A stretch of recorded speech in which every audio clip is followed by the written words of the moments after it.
अगले समानार्थी शब्द की तरफ हम बढ़ते हैं। आहार। आहार को हम भोजन, जेवन, ये अलग अलग नामों से पहचानते हैं मराठी में। अगला लफ्ज है आरसा। आरसा जिसे हम उर्दू में आईना कहते हैं, उसको मराठी में दर्पण, मुकुर, इन नामों से पहचाना जाता है। अगला लफ्ज है आळशी, जो हम सब है। आळशी को मराठी में सुस्त, मंद, कामचुकार, ऐदी, ऐसे अलग अलग नामों से लफ्ज है। अगला लफ्ज हम देखेंगे इच्छा। इच्छा को हम मराठी में आस, आकांक्षा, अपेक्षा, आशा, वासना, मनीषा जैसे अलग अलग समानार्थी शब्दों से पहचानते हैं। अगला लफ्ज है ईश्वर। ईश्वर को हम अलख, परमेश्वर, देव, ईश, प्रभु जैसे समानार्थी शब्दों से पहचानते हैं। अगला लफ्ज है उत्कर्ष। उत्कर्ष को हम भरती, चलती, वाढ़, समृद्धि, संपन्नता ऐसे मराठी के समानार्थी शब्दों से पहचानते हैं। अगला लफ्ज है उंट। उंट को हम उष्टर, ये समानार्थी शब्द देते हैं। सुनने में अजीब लगता है काफी, मगर ये बात आप ध्यान में रखिए कि जहां तक हमारा स्टडी है, हम आपको एक बात बताना चाहेंगे कि मराठी के अंदर जितने अलग अलग जानवरों के नाम हैं, शेर, चीता, घोड़ा और ऊंट, ऐसे अलग अलग जितने नाम हैं, ये मोस्ट प्रोबेबल क्वेश्चन की कैटेगरी में आते हैं। ये हो सकता है आपको सीईटी में ये पूछा जाए, तो आप इसकी तरफ बाकायदगी से ध्यान दें और आप ये नोटबुक में आप लिख लें ये सारी चीजें मैं जो बता रहा हूँ। एक एक करके इसको स्टॉप कर करके, वीडियो को पॉज कर करके ये सारी चीजें आप आपकी नोटबुक में दर्ज कर लीजिए। एक बार आपकी नोटबुक में ये दर्ज हो गई और आपकी नजर से 2-3 बार चली गई, तो उसके आगे आपको ये बहुत आसानी होगी। अगला लफ्ज आता है ऋषि। ऋषि को समानार्थी शब्द है मुनि, साधु, तापस, तपस्वी, ये आप ध्यान में रखिए। अगला लफ्ज आता है अंबर। अंबर को हम आकाश, गगन, नभ, आभाळ, अवकाश, अंतरिक्ष जैसे लफ्जों से हम समानार्थी शब्द होते हैं। अब यहां से मैं मराठी में बात करना शुरू करूंगा। पुढचा शब्द आहे कमळ। कमळ को हम अंबुज, पंकज, अरविंद, राजीव, पद्म, सरोज जैसे समानार्थी शब्द देते हैं। पुढचा शब्द आहे कर्कश। कर्कश या शब्दाचा समानार्थी शब्द आहे कर्ण कठोर, बोचणारे, भांडखोर। पुढचा शब्द आहे कर्तृत्व। कर्तृत्वला आपण पराक्रम, कर्तुकी, कर्तुक सारखे समानार्थी शब्द देतो। पुढचा शब्द आहे कस। कसला आपण दम, जोर, सामर्थ्य सारख्या समानार्थी शब्दांनी संबोधतो।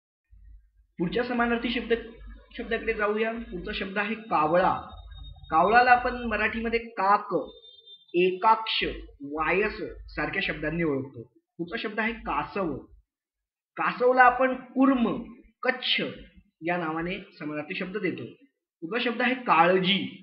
काळजीला आपण चिंता, फिकीर, आस्था, कळकळ सारख्या समानार्थी शब्दांनी संबोधतो। पुढचा शब्द आहे कार्यक्षम। कार्यक्षमला कुशल, दक्ष, निपुण, हुशार या समानार्थी शब्दांनी ओळखतो। पुढचा शब्द आहे काळोख। काळोखला आपण अंधार, तिमिर, अंधकार या नावाने ओळखतो। पुढचा शब्द आहे कोकिळ। कोकिळला आपण कोयल, कोकिल या समानार्थी शब्दांनी ओळखतो। पुढचा शब्द आहे किरण। किरणला आपण अंश, रश्मी, मरुक या शब्दांनी ओळखतो।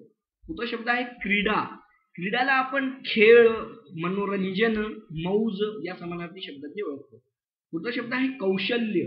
कौशल्याला आपण निपुण्य, खूबी, चातुर्य, करामात सारख्या शब्दांनी ओळखतो। पुढचा शब्द आहे कृष्ण। कृष्ण या समानार्थी शब्दाला खूप सारे समानार्थी शब्द आहेत, जसे देवकी पुत्र, वासुदेव, विष्णूचा 8वा अवतार, कन्हैया, मुरलीधर, मुरारी, कान्हा। या शब्दाचं तुम्हाला मी अजून एक वैशिष्ट्य सांगतो की हाच शब्द आपल्याला पुढे एक समास म्हणून एक प्रकार येणार आहे मराठी व्याकरणातला। त्या मराठी व्याकरणामध्ये आपल्याला एक समास शिकायचा आहे की ज्यामध्ये जर आपण कोणत्या गोष्टीला कोणत्याची उपमा देतो तर एक समास होतो। तर त्या समासाबद्दल आपल्याला शिकायचं आहे त्यावेळेस। तर ज्यावेळेस आपण याच्या पहिले आपण पाहिलं इंद्र, परमेश्वर आणि जसा हा शब्द आलाय कृष्ण, तर याच्याकडे आपण लक्ष असू द्या. आपल्याला हा प्रकार समासामध्ये सुद्धा शिकायचा आहे. पुढचा शब्द आहे खग. खग म्हणजे पक्षी, विहंग, विहंगम हा समानार्थी शब्द होतो या. पुढचा शब्द आहे खच.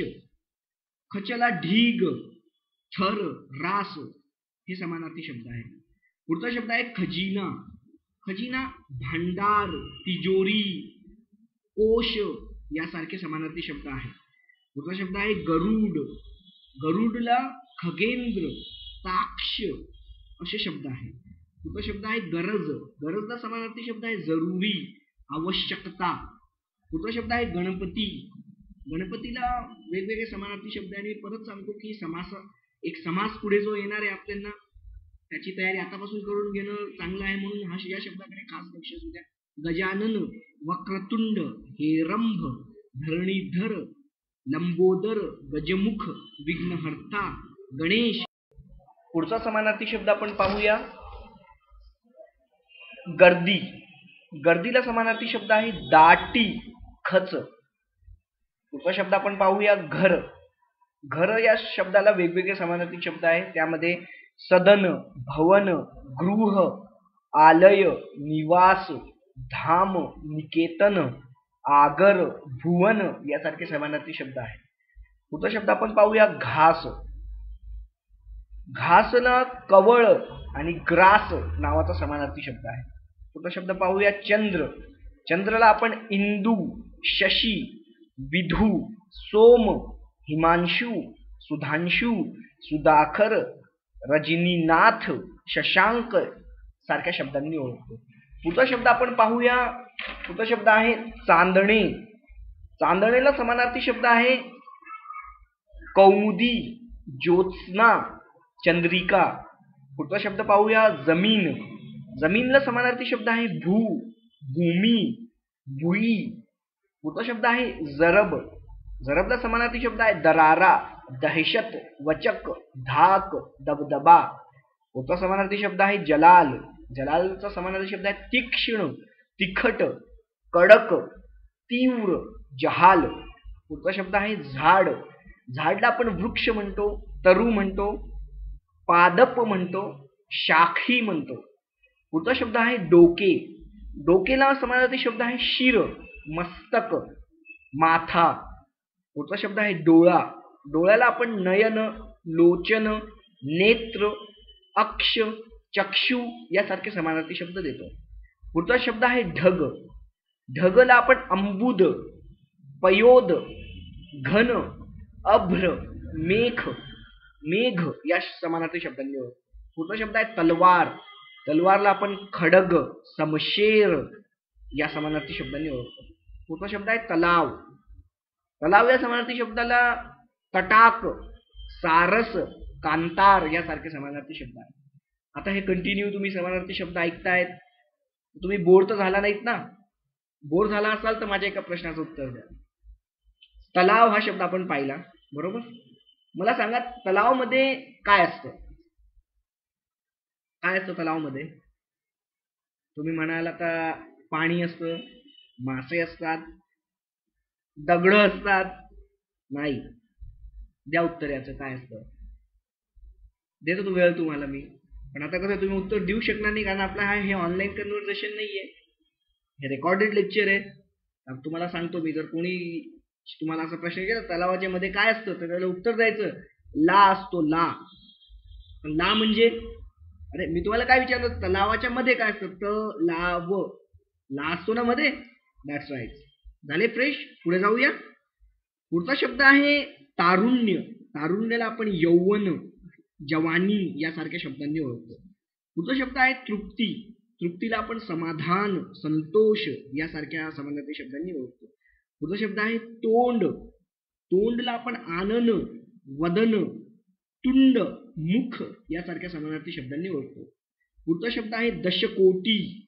दशकोटीला आपण अर्बुद किंवा अर्व या समानार्थी शब्दांनी ओळखतो. पुढचा शब्द आहे देह.